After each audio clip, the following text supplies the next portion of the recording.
আসসালামু আলাইকুম। আপনার উপর শান্তি বর্ষিত হোক। প্রিয় সত্যান্বেষী, খতমে জামালির সত্য ও সুন্দরের ভুবনে স্বাগতম। আসলে জীবনকে সুন্দর করার জন্য প্রয়োজন কোরআনের জ্ঞান। আল্লাহ নিজেই বলেছেন, আমি কোরআনকে খুব সহজ করে দিয়েছি যাতে করে তোমরা এর শিক্ষা মনে রাখতে পারো। হে মানুষ, তুমি কি এর শিক্ষা হৃদয়ে ধারণ করবে না? সূরা কামারের 17, 22, 32 ও 40 নম্বর আয়াতে 4 বার আল্লাহ এই একই কথা বলেছেন। আসুন আমরা কোরআনের শিক্ষাকে হৃদয়ে ধারণ করার জন্যে পুরোপুরি মনোনিবেশ করি। আর এ প্রয়াসে আমি শহীদ আল বুখারী মহাজাতক আপনার সাথে রয়েছি। হালকাভাবে চোখ বন্ধ করুন, নাক দিয়ে লম্বা দম নিন, ধীরে ধীরে মুখ দিয়ে দম ছাড়ুন।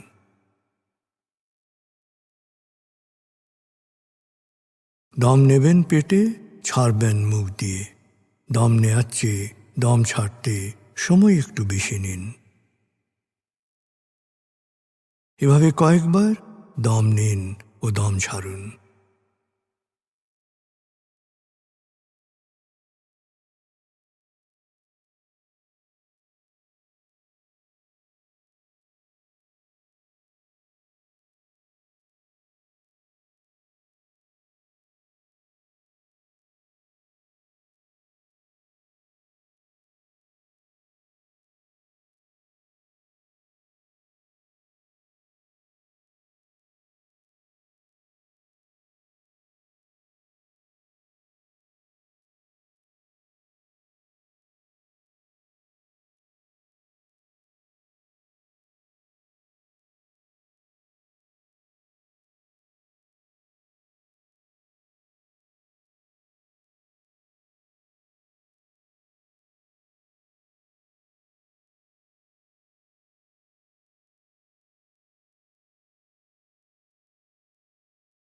এবার দম স্বাভাবিক হতে দিন।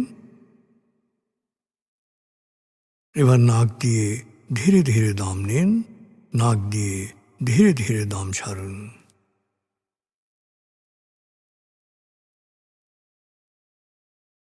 এভাবে কয়েকবার দম নিন, দম ছাড়ুন।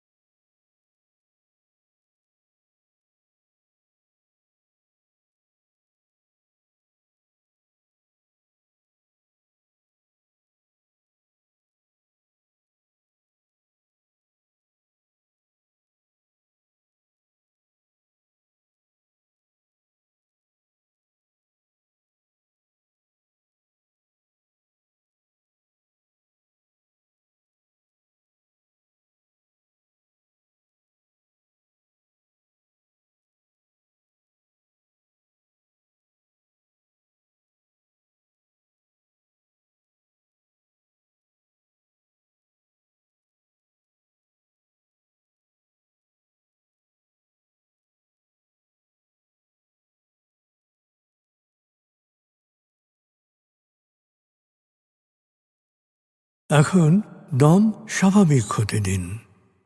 আপনি শুধু দম খেয়াল করুন।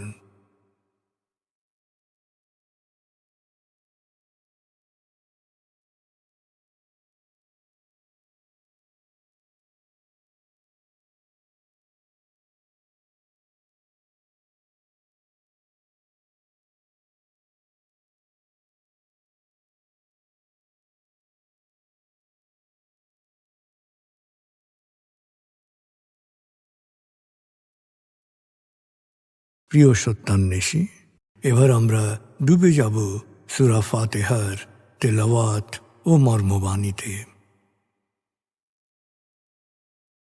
1, সূরা ফাতিহা। أعوذ بالله من الشيطان الرجيم. بسم الله الرحمن الرحيم. الحمد لله رب العالمين. الرحمن الرحيم مالك يوم الدين إياك نعبد وإياك نستعين اهدنا الصراط المستقيم صراط الذين أنعمت عليهم غير المغضوب عليهم ولا الضالين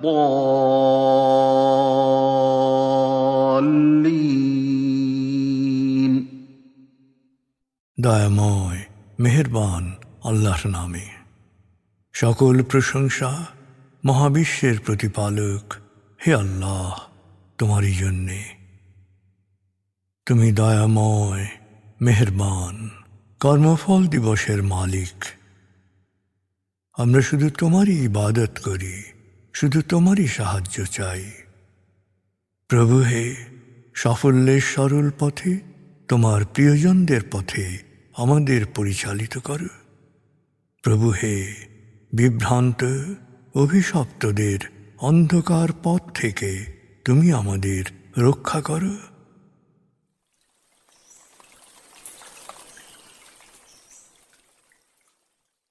ভাব 64 প্রিয় সত্যান্বেষী, ভাব 63 আয়াত গুচ্ছে আমরা শুনেছি হাবিল ও কাবিলের ঘটনা এবং অশান্তি সৃষ্টি ও চুরির শাস্তি প্রসঙ্গে। ভাব 64-তে আমরা শুনব সূরা মায়দা 40 থেকে 47 আয়াতের তেলাওয়াত ও মর্মবাণী। এই আয়াতগুচ্ছে মুনাফিকের শাস্তি, বিচার ও তওরাতের বিধান তুলে ধরা হয়েছে। 5 সূরা মায়দা। بسم الله الرحمن الرحيم ألم تعلم أن الله له ملك السماوات والأرض يعذب من يشاء ويغفر لمن يشاء والله على كل شيء قدير يا أيها الرسول لا يحزنك الذين يسارعون في الكفر من الذين قالوا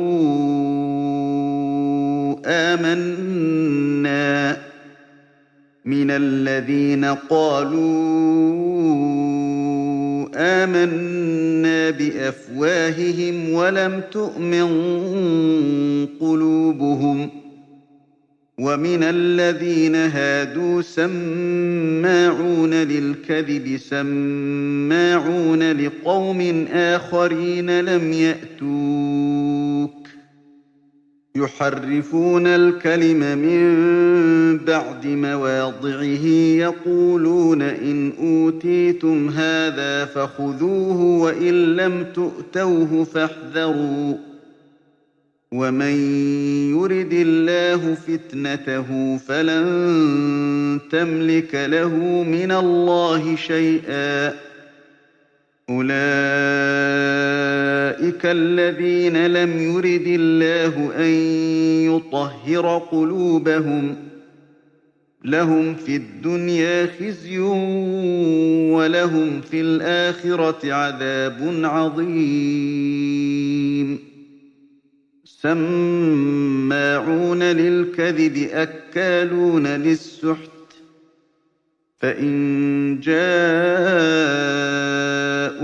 فاحكم بينهم أو أعرض عنهم وإن تعرض عنهم فلن يضروك شيئا وإن حكمت فاحكم بينهم بالقسط إن الله يحب المقسطين وكيف يحكمونك وعندهم التوراة فيها حكم الله ثم يتولون من بعد ذلك وما أولئك بالمؤمنين إنا أنزلنا التوراة فيها هدى ونور يحكم بها النبيون الذين أسلموا للذين هادوا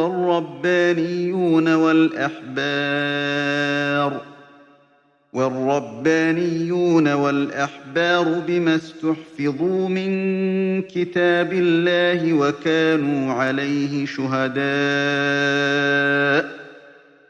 فلا تخشوا الناس واخشوني ولا تشتروا بآياتي ثمنا قليلا ومن لم يحكم بما أنزل الله فأولئك هم الكافرون وكتبنا عليهم فيها أن النفس بالنفس والعين بالعين والأنف بالأنف والأذن بالأذن والسن بالسن والجروح قصاص فمن تصدق به فهو كفارة له ومن لم يحكم بما أنزل الله فأولئك هم الظالمون وقفينا على آثارهم بعيسى ابن مريم مصدقا لما بين يديه من التوراة وآتيناه الإنجيل فيه هدى ونور ومصدقا لما بين يديه من التوراة وهدى وموعظة للمتقين وليحكم أهل الإنجيل بما أنزل الله فيه ومن لم يحكم بما أنزل الله فأولئك هم الفاسقون দয়াময় মেহেরবান আল্লাহর নামে। তুমি কি জানো না, মহাকাশ ও পৃথিবীর সার্বভৌম ক্ষমতা একমাত্র আল্লাহর। তিনি যাকে ইচ্ছা শাস্তি দেন, যাকে ইচ্ছা ক্ষমা করেন। তিনি সর্ববিষয়ে সর্বশক্তিমান। হে নবী, যারা অবিবেচকের মতো সত্যকে অস্বীকার করে এবং যারা মুখে বলে আমরা বিশ্বাসী কিন্তু অন্তরে বিশ্বাস নেই, তাদের জন্য দুঃখ করো না। আর সেই ইহুদিদের জন্য দুঃখ করো না যারা এমন সম্প্রদায়ের পক্ষে গুপ্তচর বৃত্তিতে লিপ্ত, যারা তোমার কাছে আসেনি, বরং আল্লাহর কালামের বিকৃত অর্থ করে বলেছে। তোমাদের এরূপ বিধান দিলে গ্রহণ করবে, আর তা না দিলে বর্জন করবে। আসলে আল্লাহ যাদের পথভ্রষ্ট হতে দেন, তাদেরকে আল্লাহর শাস্তি থেকে বাঁচাতে তোমার কিছুই করার নেই। ওদের অন্তরকে শুদ্ধ করার কোনো অভিপ্রায় আল্লাহর নেই। ওদের জন্যে দুনিয়ায় রয়েছে লাঞ্ছনা, অপমান, আর আখিরাতে কঠিন শাস্তি। হে নবী, ওরা মিথ্যা শুনতে অভ্যস্ত এবং হারাম মাল ভক্ষণে আসক্ত। ওরা তোমার কাছে বিচারের জন্য এলে তুমি ইচ্ছা করলে বিচার করতে পারো বা উপেক্ষাও করতে পারো। তুমি ওদের উপেক্ষা করলেও ওরা তোমার কোনো ক্ষতি করতে পারবে না। তবে যদি বিচার করো তাহলে ইনসাফ অর্থাৎ ন্যায় বিচার করবে। আল্লাহ ন্যায় বিচারকদের ভালোবাসেন। ওরা কেমন করে তোমার উপর বিচারের ভার দেবে? ওদের আচরণ পরস্পর বিরোধী। ওরা তোমার উপর বিচারের ভার দেয়, আবার তোমার রায় থেকে মুখ ফিরিয়ে নেয়। অথচ ওদেরকে দেয়া তাওরাতেই আল্লাহর বিধান লিখিত রয়েছে। ওরা সত্যিকারের বিশ্বাসী নয়। নিশ্চয়ই আমি তওরাত নাজিল করেছিলাম, তাতে ছিল সুস্পষ্ট পথনির্দেশ ও আলো। নবীরা, যারা ছিল আল্লাহতে পুরোপুরি সমর্পিত, সেই বিধানের আলোকে ইহুদিদের বিচার মীমাংসা করত। আল্লাহওয়ালা ও জ্ঞানীরাও একইভাবে বিচার করত, কারণ তারা সবাই ছিল আল্লাহর কিতাবের রক্ষক ও সত্যের সাক্ষী। অতএব হে বনী ইসরায়েল, তোমরা মানুষের ভয়ে ভীত না হয়ে আল্লাহর বিরাগ ভাজন হওয়াকে ভয় করো। তুচ্ছ প্রাপ্তির বিনিময়ে আল্লাহর বাণীকে বিকৃত করো না। নিশ্চয়ই আল্লাহর বিধান অনুসারে যারা বিচার করে না, তারাই সত্য অস্বীকারী। ওদের জন্যে তাওরাতে বিধান দিয়েছিলাম যে জানের বদলে জান, চোখের বদলে চোখ, নাকের বদলে নাক, কানের বদলে কান, দাঁতের বদলে দাঁত, জখমের বদলে অনুরূপ জখম। অবশ্য কেউ ক্ষমা করে দিলে তাতে তারই পাপ মোচন হবে। নিশ্চয়ই যারা আল্লাহর নাজিল করা বিধান অনুসারে বিচার করে না, তারাই জালেম। এই নবীদের পর মরিয়ম পুত্র ঈসাকে তাওরাতের সত্য অংশের সত্যায়নকারী রূপে ওদের মাঝে পাঠিয়েছিলাম। তার উপর ইনজিল নাজিল করেছিলাম, যা ছিল তাওরাতের সত্য বিধানের সত্যায়ন এবং আল্লাহ সচেতনদের জন্য দিক নির্দেশনা ও হেদায়েতের আলো। ইনজিল অনুসারীদের নির্দেশ দিয়েছিলাম, তারা যেন আল্লাহর নাজিল করা বিধান অনুসারে বিচার মীমাংসা করে। নিশ্চয়ই যারা আল্লাহর বিধান অনুসারে বিচার করে না, তারাই সত্যত্যাগী ফাসেক।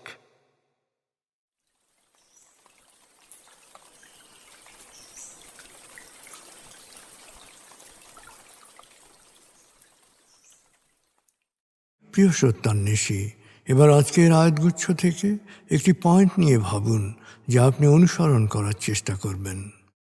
ভাবনাটা হতে পারে মানুষের প্রতি আপনি কতটা ন্যায় বিচার বা ইনসাফপূর্ণ আচরণ করতে পারছেন।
প্রিয় সত্যান্বেষী, কোরআনের মূল শিক্ষা শুকরিয়া ও দোয়া। প্রভু আপনাকে যা দিয়েছেন সেই জন্যে বারবার কৃতজ্ঞতা প্রকাশ করুন, তাকে হৃদয়ের গভীরে স্মরণ করুন।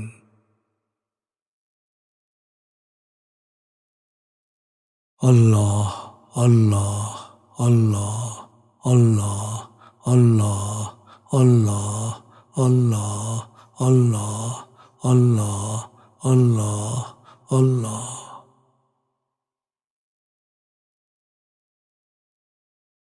আস্তাগফিরুল্লাহ আস্তাগফিরুল্লাহ আস্তাগফিরুল্লাহ আস্তাগফিরুল্লাহ আস্তাগফিরুল্লাহ আস্তাগফিরুল্লাহ আস্তাগফিরুল্লাহ আস্তাগফিরুল্লাহ আস্তাগফিরুল্লাহ আস্তাগফিরুল্লাহ আস্তাগফিরুল্লাহ।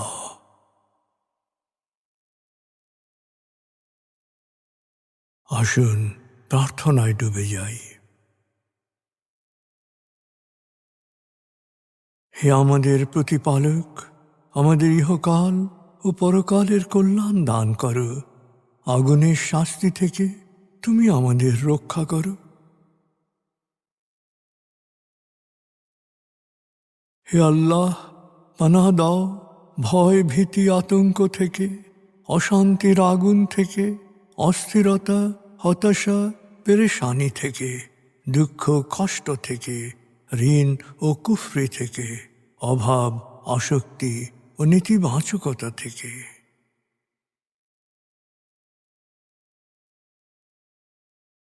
হে আমাদের প্রতিপালক, আমাদের বেহিসাব রিজিক দান করো।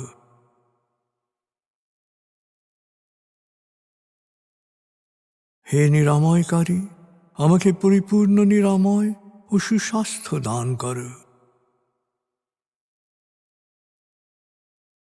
প্রভু হে, আমার মা বাবা অভিভাবক শৈশবে যে মমতায় আমায় লালন করেছেন, তুমিও তাদের উপর সেরূপ করুণা বর্ষণ করো। হে আমাদের প্রতিপালক, আমার পরিবারকে প্রাজ্ঞ সুখী ও সমৃদ্ধশালী পরিবারে রূপান্তরিত করো।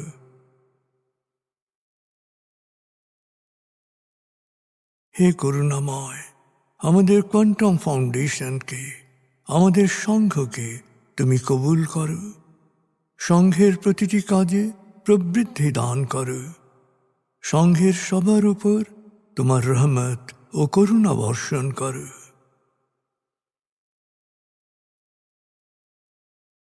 প্রভু হে, আমাদের দেশকে তুমি ভালো মানুষের স্বর্গভূমিতে রূপান্তরিত করো।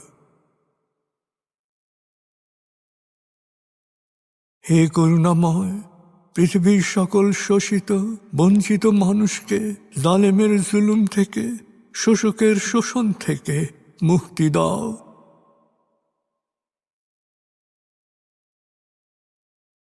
প্রভু হে, ভালো ভাবা, ভালো বলা, ভালো করা ও ভালো থাকার অফুরন্ত শক্তি আমাকে দাও। আমি যেন সব সময় নিজের ও অন্যের যত্ন নিতে পারি। প্রভু হে, আমাকে বিশ্বাসী সৎকর্মশীল সংঘবদ্ধ মানুষ হিসেবে মৃত্যু দান করো।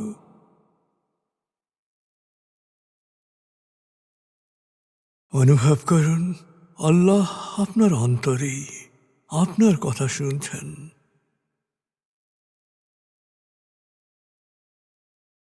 আল্লাহ আল্লাহ আল্লাহ আল্লাহ আল্লাহ বলতে বলতে মনের সকল আকুতি তাঁর কাছে পেশ করুন।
এবার মনে মনে বলুন, দয়াময় তুমি মহান, সর্বশক্তিমান, আমি তোমারই দাস, আমি তোমাতেই সমর্পিত।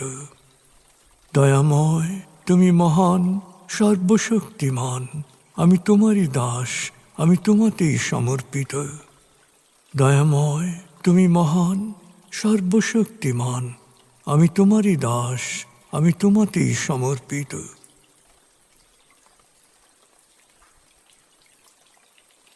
অনুভব করুন আল্লাহ আপনার প্রার্থনা কবুল করেছেন।